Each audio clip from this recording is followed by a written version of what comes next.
serie de programas dedicados a profundizar y meditar la palabra de Dios. No te lo pierdas, de lunes a viernes, 6 de la tarde. Encuéntranos en Facebook y YouTube como CDA, Canal Digital Arquidiocesano.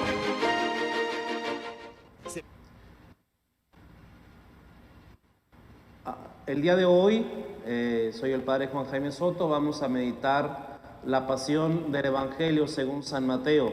El día de ayer, Padre Jaime Garza estuvo hablando, dando una pequeña introducción de lo que es los relatos de la pasión y tomando un poco más la meditación del Evangelio de San Marcos.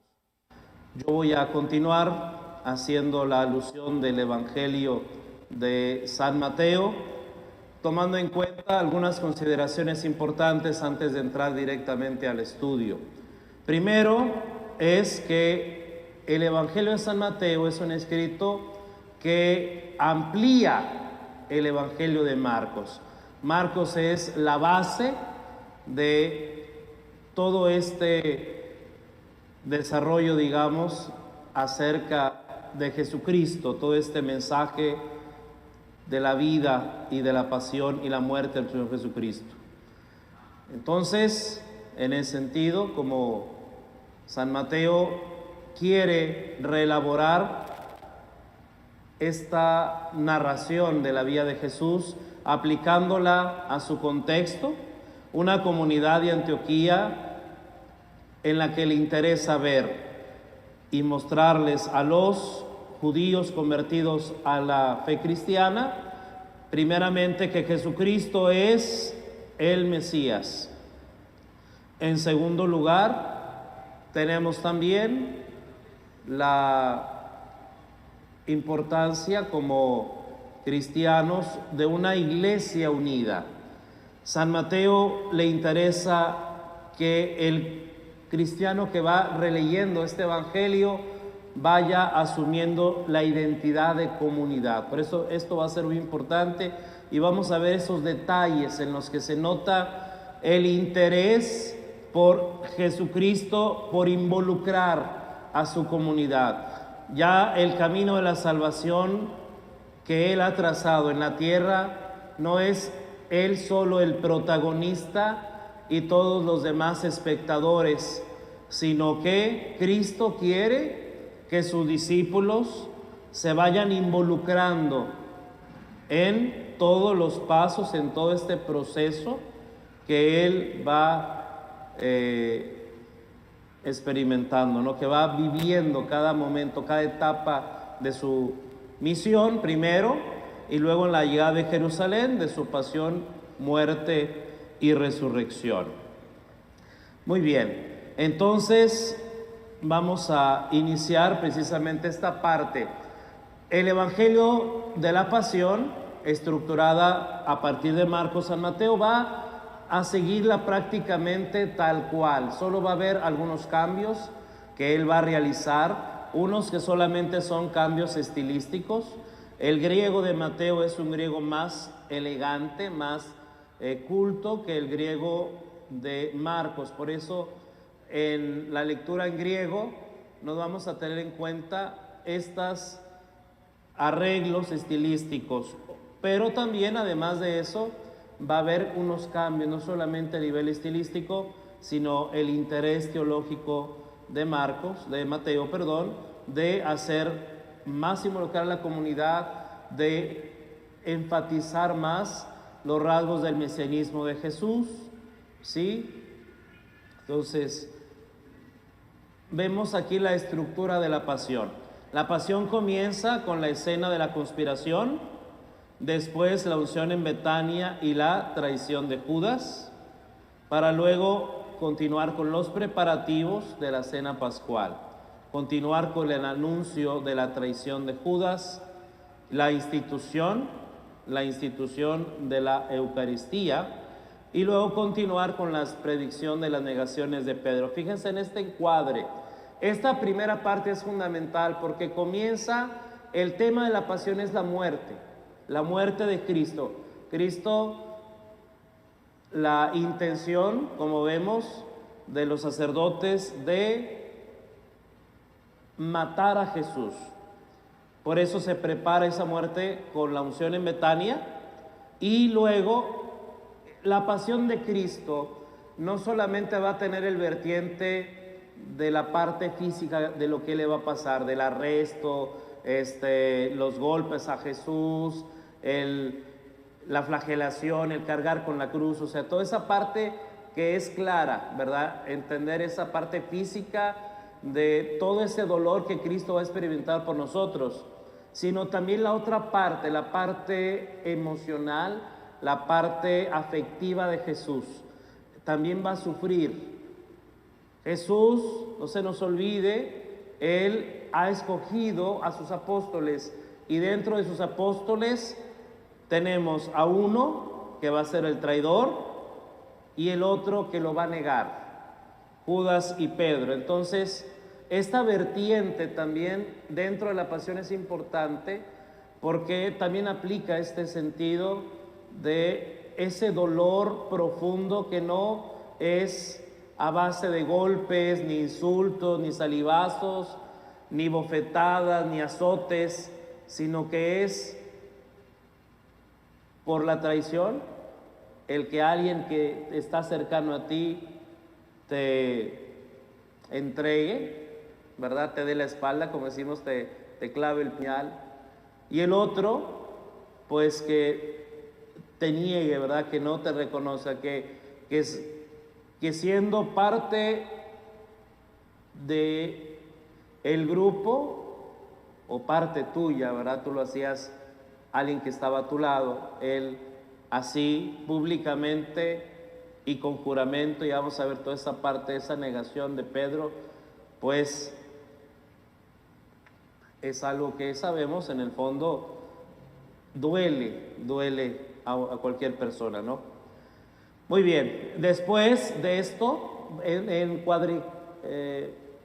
como parte, digamos, de esta estructura de las negaciones, la traición de Judas, en medio está la Eucaristía, ¿verdad? La Eucaristía, que es, como sabemos, la celebración que Cristo va a dejar, esa última cena pascual, ¿verdad? Que todo este contexto es la Pascua, el paso de Jesús, que va a suplir completamente a la Pascua judía, la celebración fundamental del judaísmo, para tener nosotros una Pascua nueva, con esta cena pascual, que es el anticipo de la entrega generosa de Jesús, de darse Jesús como comida, de darse como alimento, para ser luego también bebida también para nosotros de salvación. Luego tenemos la parte, digamos, ya fuerte de lo que conocemos en torno a la pasión de Cristo en el sufrimiento personal.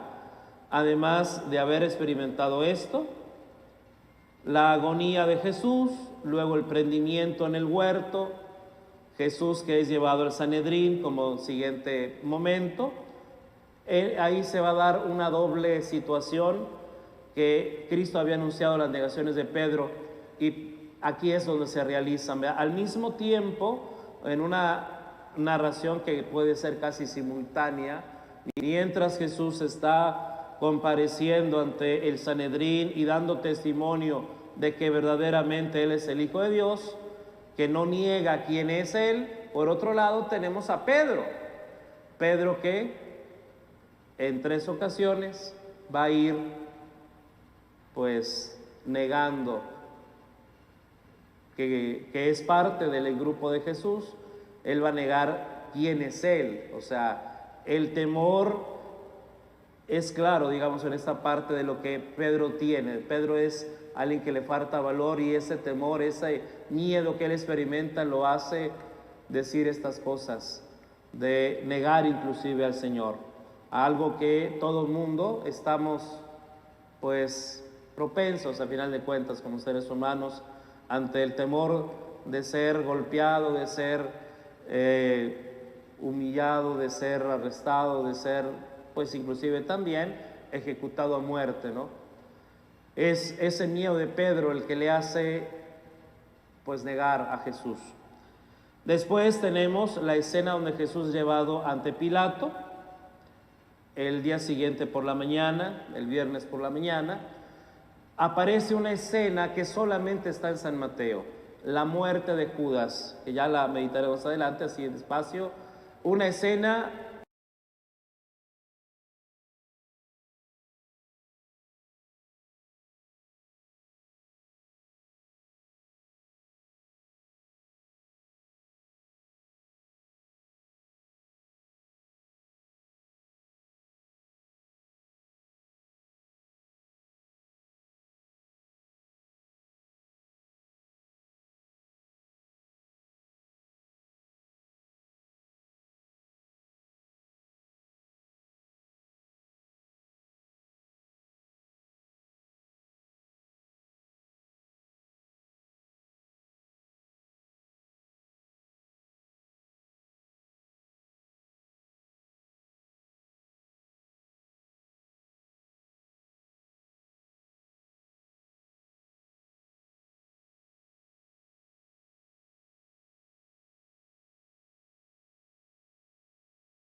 ahí en el sepulcro para evitar, digamos, que los apóstoles se lleven el cuerpo, pero luego van a divulgar esta famosa mentira del rapto del cuerpo del Señor.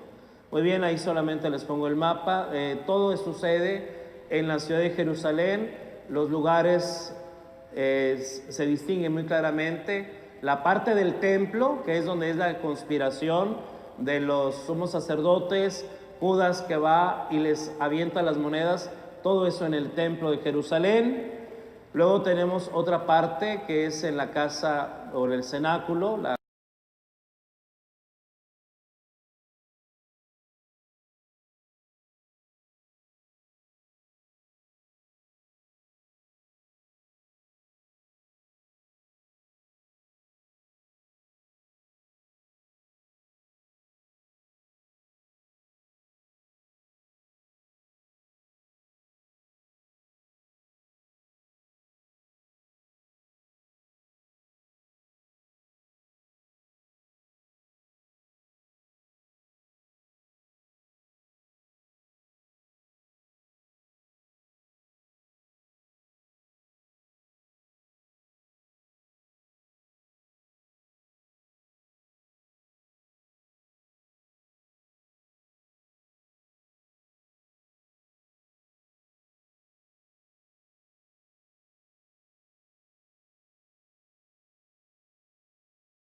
para luego de ahí partir y atravesar la muralla por el lado occidental, la puerta occidental que da a lo que nosotros luego conoceremos como el Monte Calvario o el Gólgota, que es ahí donde sabemos que Jesucristo va a ser crucificado, pero se va a quedar afuera de la muralla de Jerusalén por el lado occidental. Muy bien, en cuanto a la primera escena, la escena de la conspiración de Jesús,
En Mateo no, en Mateo es Jesús.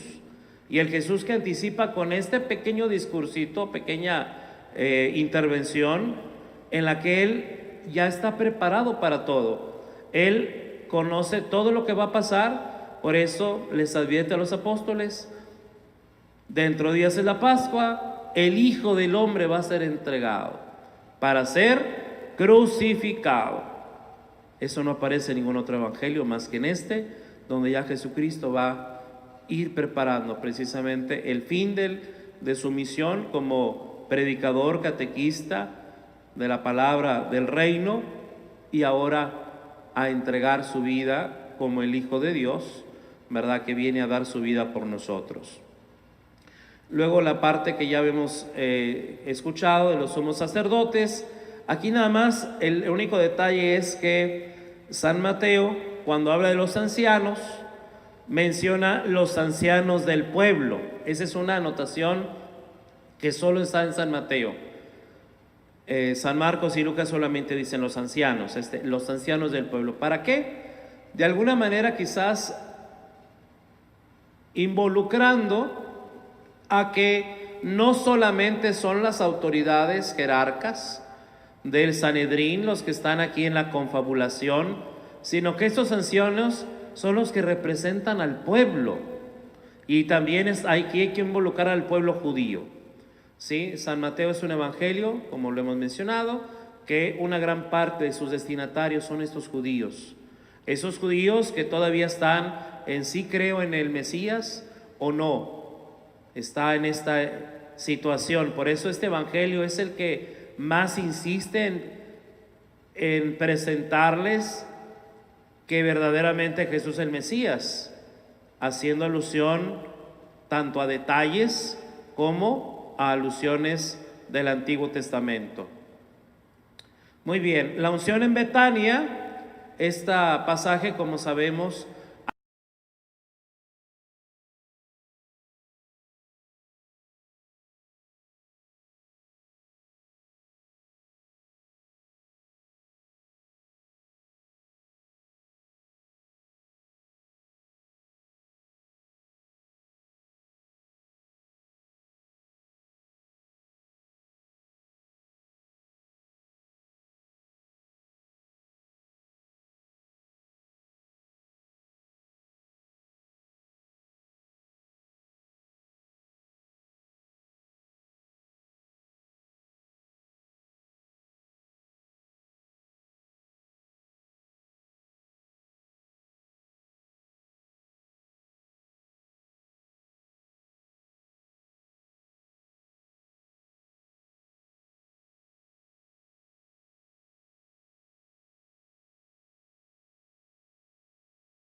para ayudar a los pobres, pero ya sabemos la respuesta de Jesús en torno a algo más profundo. Esta mujer ha hecho una obra buena conmigo, ¿por qué la critican? ¿Verdad? No la estén molestando.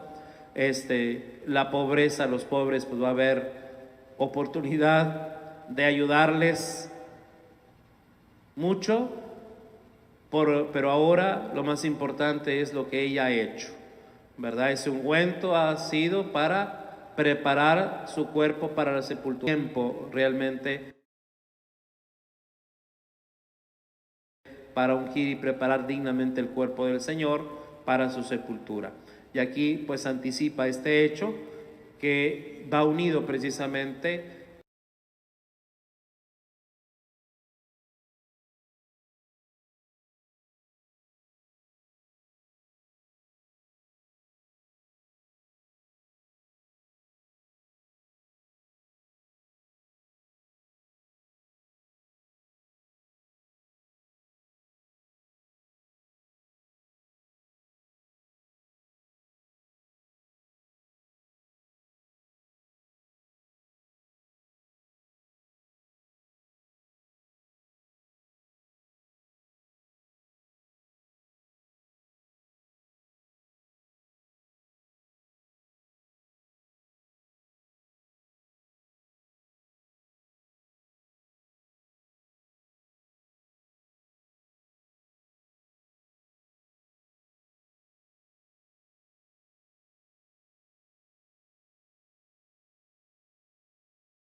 sus discípulos.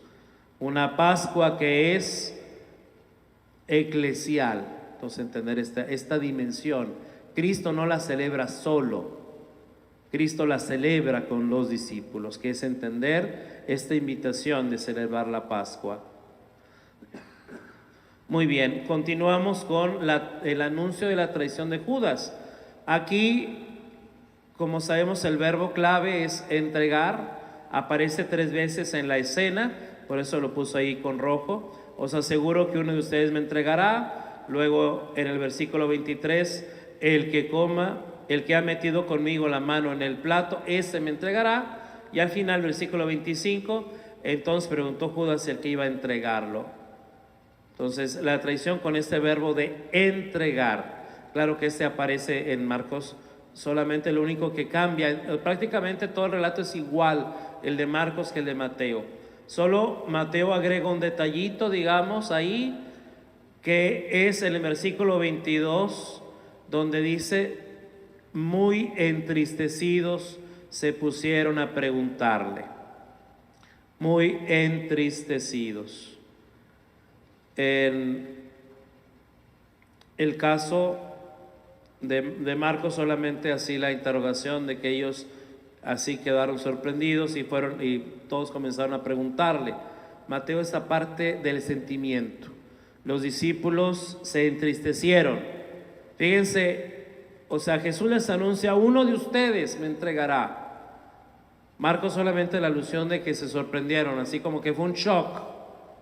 Acá no, acá hay una reflexión de un sentimiento, o sea, hay un dolor interno, hay una tristeza en los discípulos, ¿verdad? Porque alguien va a traicionar a Jesús, ¿sí? Y que es parte, o sea, ellos mismos también se sienten partícipes de esa traición, ¿sí? Se unen a ese dolor tremendo que Jesús de por sí él experimenta, el saber que uno de sus discípulos lo va a traicionar. Es clara, digamos, la alusión de que nosotros también podemos entristecernos cuando alguien nos traiciona, cuando sabemos que al quien le tenemos toda la confianza nos pues ha dado la espalda, nos ha jugado mal, nos ha hecho una tranza, etcétera. Pues es difícil poder aceptar eso y claro, el dolor es grande. Muy bien, por eso esta parte de la tristeza. La pregunta, ¿acaso soy yo? Le agrega también San Mateo, Señor. Solo San Mateo dice Señor, la parte del discípulo, el discípulo que respeta. Jesús no solamente es, ¿acaso soy yo, maestro? Eso lo dice en Marcos. Acá es, ¿acaso soy yo, Señor? Muy bien, el versículo 25, entonces preguntó Judas, el que iba a entregarlo, ¿soy yo, Señor, acaso, Rabí? Le respondió, tú lo has dicho, ¿soy yo acaso, Rabí? Fíjense entonces, Judas ya no le llama Señor a Jesús. Judas se ha separado. Para ahora, para Judas, Jesús ya no es el Señor, Jesús solamente es un Rabí. Él ya no lo ve con esos ojos, por eso, digamos, ha perdido Judas la visión y el enfoque de quién es Jesús. Luego viene la institución de la Eucaristía. Aquí lo importante es esta parte. El relato pues es igual al de Marcos, como nosotros lo celebramos. Solo agrega Mateo esto, tomad y comed. Es el único evangelista que pone comed. El comer el cuerpo de Jesús, asumir, digamos, esa parte de comunión. Somos comunidad. Y ahí es el alimento que Jesús nos invita a que no solamente la parte de tómenlo, ¿sí? O sea, asúmanlo, sino cómanlo, ¿verdad? Es algo todavía de una experiencia más íntima, de degustar, de probar, ¿sí? Y de hacerme uno con Jesús en ese alimento de comunión. Bebed todos de ella, y también esta parte, bebed todos de ella porque esta es la sangre de la alianza que se derrama por muchos para el perdón de los pecados. Esta también Mateo pone, beban todos, la invitación Aquí esta es una copa y lo que quiere Jesús es que todos la bebamos, todos participemos como iglesia, comunión. Y como recordemos, antiguamente en la traducción se ponía que es derramada por todos, sí, para el perdón de los pecados, que era la traducción antigua. Se ha quedado la forma griega. La traducción no es todos, sino muchos, pero aquí el sentido de esa muchedumbre, o sea, esa multitud de que en realidad son todos, sí, pero el esfuerzo también de querer beber esa sangre de la alianza de Cristo. El perdón de los pecados, la sangre que perdona, como sabemos en la celebración pascual, que los judíos tenían el ofrecimiento para que a través del Cordero se les perdonara los pecados. Cristo mismo, Él con su propia sangre perdona nuestros pecados.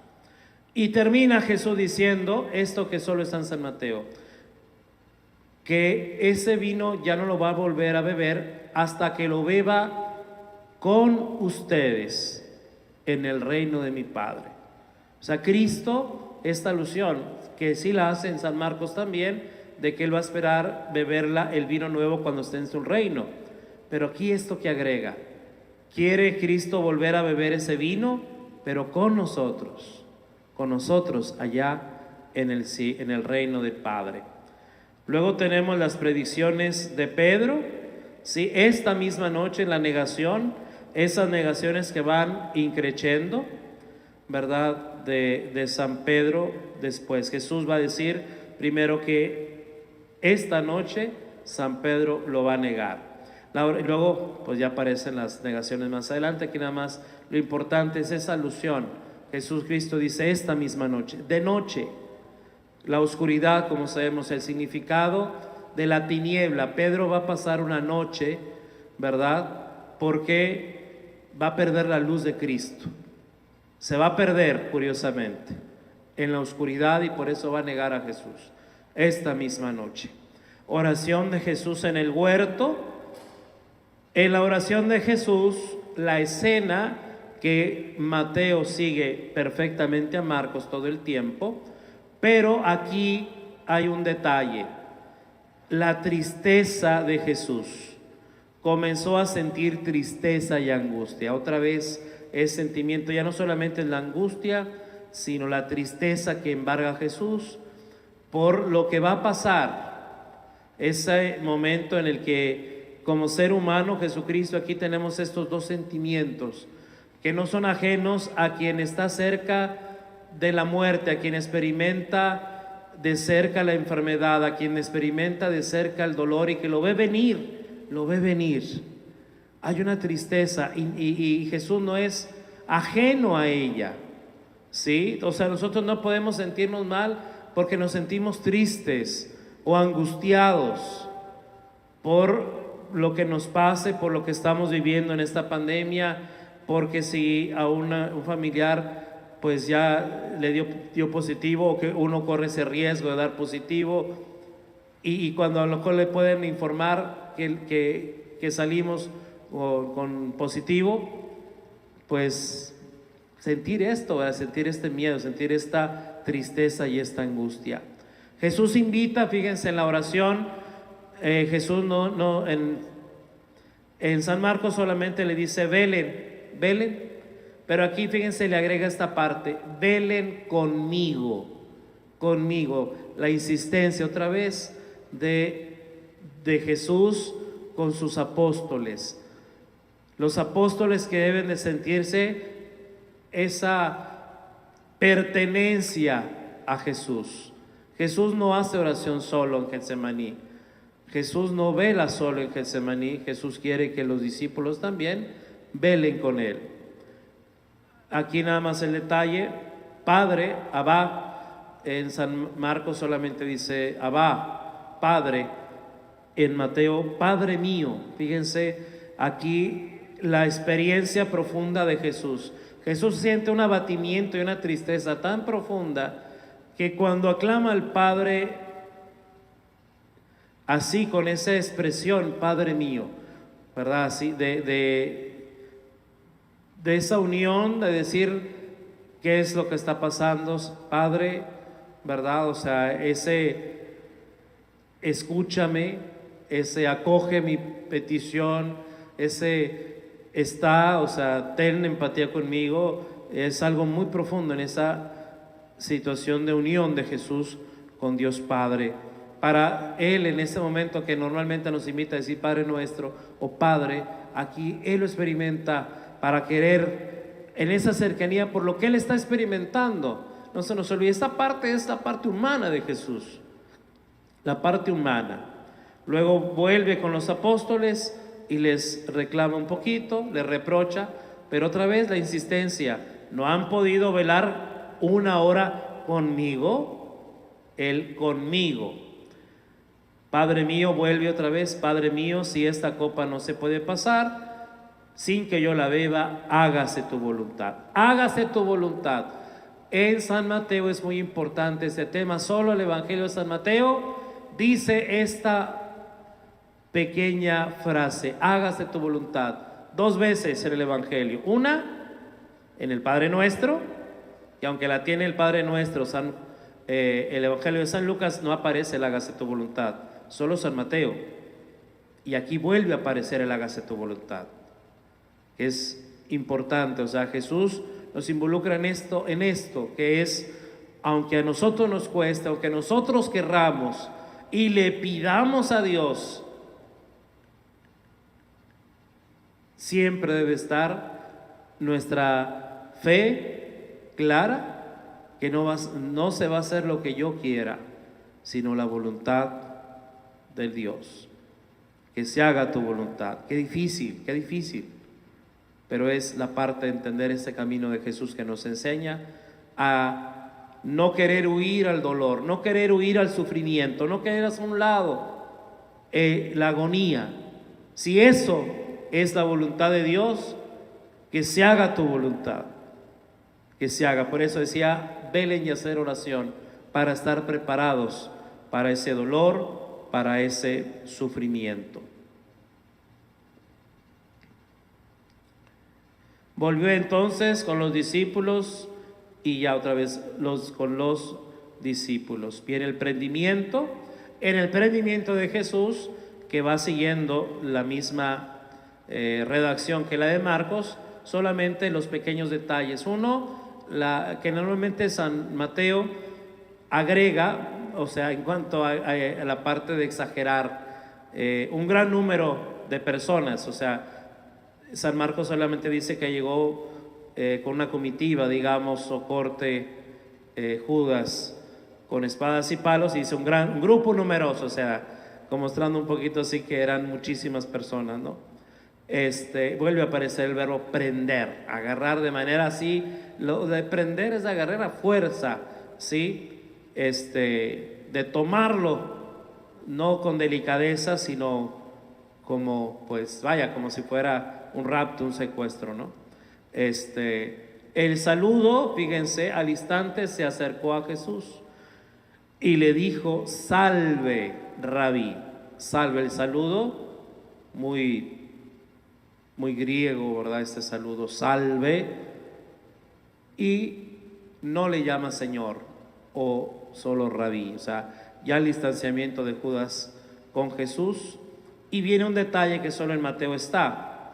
Amigo, le dice Jesús, ¿a qué estás aquí? Esta palabra amigo puede entenderse de 2 maneras. O la parte, uno podría interpretarla, que Jesús todavía considera amigo a Judas, ¿verdad? Y por eso le llama así. O sea, si leemos la parte de la elección de Jesús, para Jesús no solo son discípulos, son amigos, en una situación muy cercana, muy de afecto.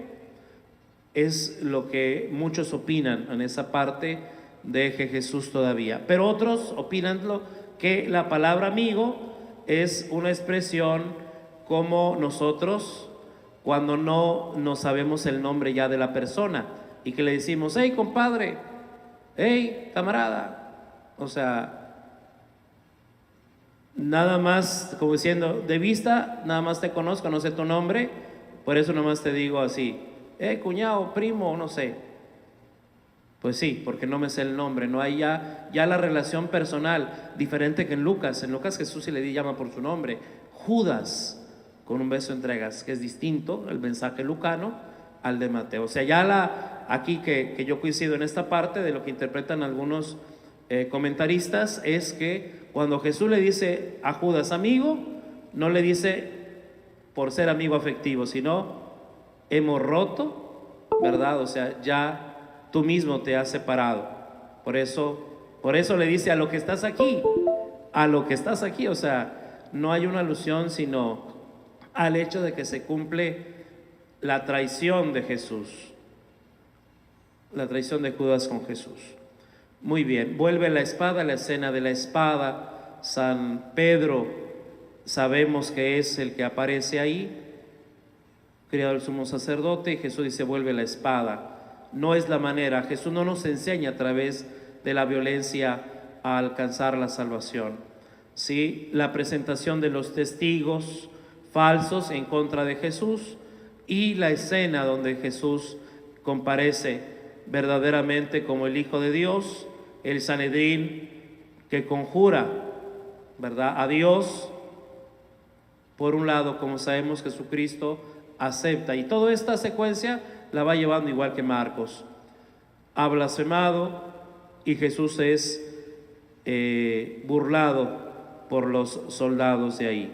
Que todo esto, como vemos, va siguiendo más o menos la misma secuencia de Marcos, lo mismo que las negaciones, donde se va a ir creciendo, digamos, esta parte.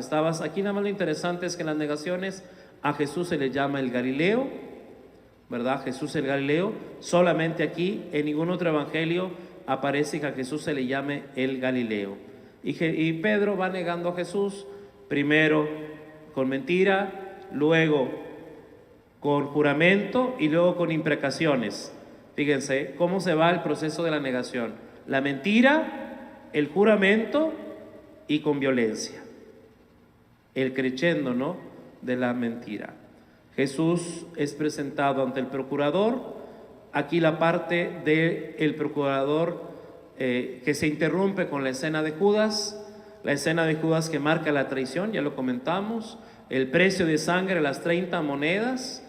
Cristo es el inocente que es condenado de manera injusta. Jesús entonces se presenta ante Pilato, ¿sí? Pilato que quiere salvar a Jesús, por eso presenta, digamos, la opción: ¿a quién quieren que suelte? Eso solo está en Mateo. ¿A Barrabás o a Jesús, el llamado Cristo? Porque sabía la envidia de la gente. Y la situación de la mujer que ha sufrido en sueños por causa de Jesús. La voz de Dios a través de sueños solo aparece en esta intervención de la mujer, pero pues no es oída. La multitud arrasa por lo general a cualquier murmullo de la mujer, desgraciadamente, ¿no? Muy bien, Pilato luego al final se lava las manos, como sabemos. Esto solo está en San Mateo: inocente soy de la sangre de este justo. Y todo el pueblo respondió: su sangre sobre nosotros y sobre nuestros hijos. En la coronación de espinas, Jesús le pone de manera burlesca el manto y la caña en su mano derecha, como sabemos, una burla para su situación de rey de los judíos. Es una manera irónica de burlar a Jesús, ¿sí? El camino del Calvario, que esto lo sigue igual que Marcos, hasta el momento de la cruz. En el momento en que se le reparte las vestiduras, Jesús es llamado el rey de los judíos, ultrajado, y con esto pues es así la parte. Jesús es tentado en su carácter de Hijo de Dios. Si eres el Hijo de Dios, esto solo está en San Mateo, haciendo alusión a las tentaciones. Y la muerte, ya lo comentamos: Elí, Elí, lema sabactaní, Dios mío, ¿por qué me has abandonado? Exhaló su espíritu. Y la escena final en su muerte, de que los muertos se levantaron en aquel entonces en la ciudad santa. La muerte de Jesús produce vida, produce salvación, ya en sí la muerte. Antes de la misma resurrección, por la muerte de Cristo, somos también resucitados y levantados, ¿verdad?, de las tumbas. Muy bien, lo mismo que el terremoto, la admiración de la gente. Aquí fíjense, en Marcos solo es el centurión, y aquí los que estaban ahí respondieron: este verdaderamente es el Hijo de Dios. La multitud. Y termina con la escena de la custodia del sepulcro. Solo en San Mateo está esta parte donde Pilato manda una guardia.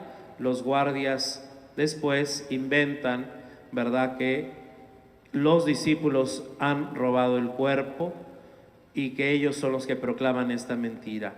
Dice, y todavía pues es hasta hoy.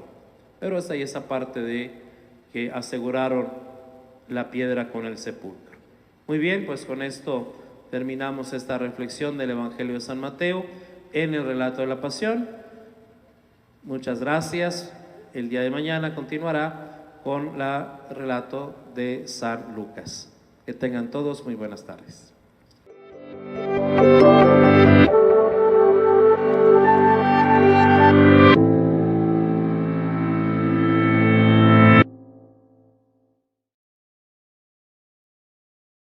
Vive tu proceso vocacional y conoce a más jóvenes con la inquietud de saber qué es lo que Dios tiene preparado para su vida. Síguenos en nuestras redes sociales como Centro Vocacional de Monterrey.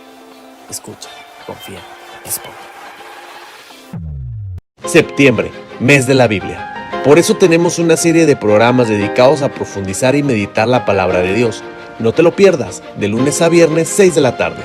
Encuéntranos en Facebook y YouTube como CDA, Canal Digital Arquidiocesano.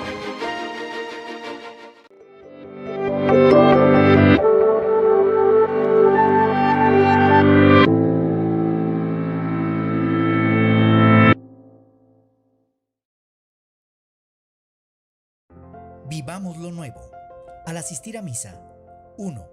No olvides al salir de casa usar siempre cubrebocas, lavarte las manos, llevar gel personal. 2.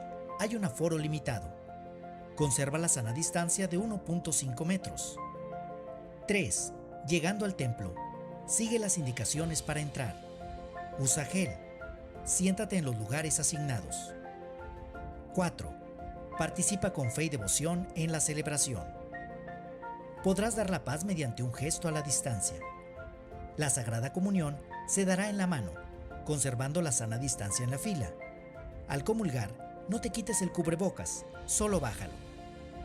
La colecta se realizará al salir de misa o puede colocarse directamente en las alcancías. Al salir, conserva la sana distancia de manera ordenada y con paciencia. Gracias por conservar la sana distancia.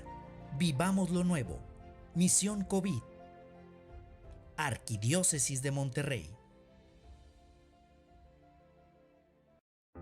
Vivamos lo nuevo. Al asistir a misa, 1.